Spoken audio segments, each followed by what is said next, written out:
Hey, how's it going? This is Jacques with bluesguitar.com.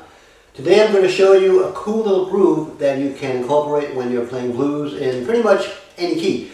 I got this little riff or groove from a song called Blues Is My Business, which has been covered many times before. This is kind of taken from what I hear is done in Larry McCray's version. If you don't know who Larry McCray is, definitely check that guy out. He's amazing. One of my favorite guitar players of newer times. We're going to do this in the key of G. And it's a simple little groove.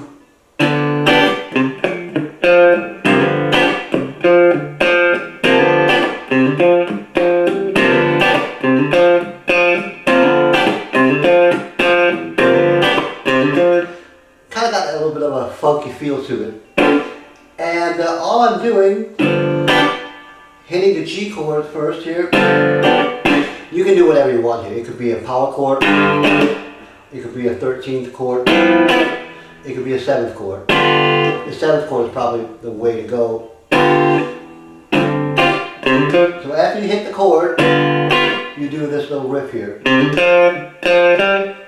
All you're doing is you're starting on the 3rd fret of the A string, hammering onto the 5th fret, still on the A string, down to the 3rd fret of the D string, back again to the A string of the 5th fret, and then 3rd fret, 5th fret, hammer on the D string.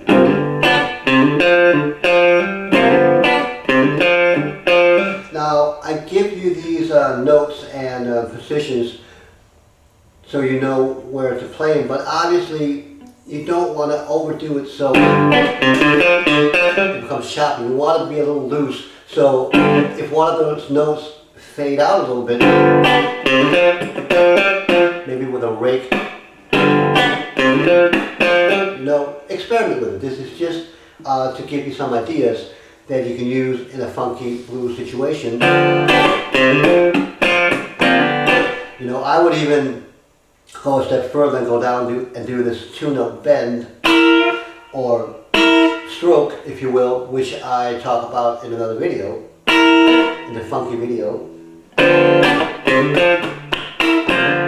A lot of variations, but the main riff is here, okay? Now, of course, you can move this around. You can play in C, which happens to be the 4th chord of G, so that's kind of convenient. You could go to A.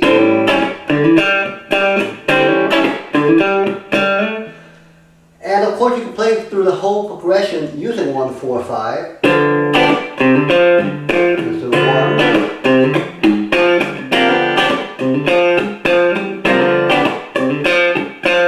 To the 4 chord, back to the 1 chord, to the 5 chord, D, back to the 4 chord, and so on. Alright? So play around with this little groove. It's really cool to experiment with, and what happens is the better you come at it, the more loose you'll get, and you can throw in some other cool stuff. Alright? I hope you got a lot out of this video. It was my pleasure to teach you, and don't forget to click the link in the description for the tabs. Bye.